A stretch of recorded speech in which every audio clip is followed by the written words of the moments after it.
ఆ అమ్మాయిది dead body ఎట్లా తీసుకుపోతారండి? అది గురుకులం స్కూల్ లేకుంటే ఏమన్నా ఇదా? అమ్మాయిది డెడ్ బాడీ చూడండి అండి, ట్రాక్టర్లో తీసుకుపోతారా అండి? అమ్మాయి డెడ్ బాడీ ట్రాక్టర్లో తీసుకుపోతారు.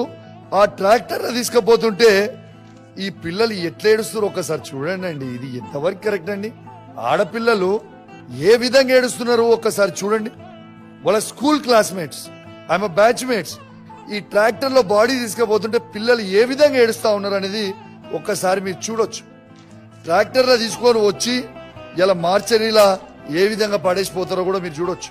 డెడ్ బాడీ చాలా చాలా చాలా బాధాకరం. ఇలా ఇప్పటి వరకు ఈ ఇన్సిడెంట్ అయిపోయింది, 109 మందిని చంపిర్రు, ఈమెతోని 110 మంది అవుతారు. ఇది ఎంతవరకు కరెక్ట్ అనిపిస్తా ఉంది మీకు? మీరు చూడొచ్చు. ఇప్పుడు ప్రవీణ్ అన్న చెప్పినట్టు 109 మంది ఇంతకు ముందు చనిపోయినరు. ఇప్పుడు ఈమెతో కలిపి 110 మంది విద్యార్థులు చనిపోవడం అనేది ఎంత బాధాకరమో ఒక్కసారి మీ అందరు కూడా ఆలోచన చేయండి.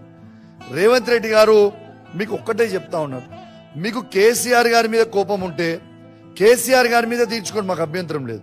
లేదు కేటీఆర్ గారి మీద, హరీష్ రావు గారి మీద, మా మీద కోపం ఉంటే మా మీద తీర్చుకోండి, మాకు అభ్యంతరం లేదు. కానీ కేసీఆర్ గారు పెట్టిన గురుకులలో చదువుకుంటున్న ఈ పేద పిల్లల మీద, వీళ్ళ మీద తీర్చుకుంటే నీకు వచ్చేదేంటిది?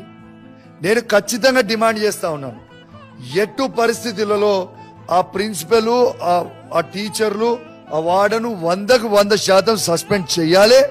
ఆ అమ్మాయికి ₹1 ఎక్స్గ్రేషియా కూడా ప్రభుత్వం ఇవ్వాలని నేను డిమాండ్ చేస్తా ఉన్నాను. ఇలా మంత్రి గారి నియోజకవర్గం అయితే ఇప్పటిదాకా ఒకరు కూడా స్పందించారండి గవర్నమెంట్ నుంచి? మంత్రి గారు ఏమైనా నిద్రపోతుర్రా?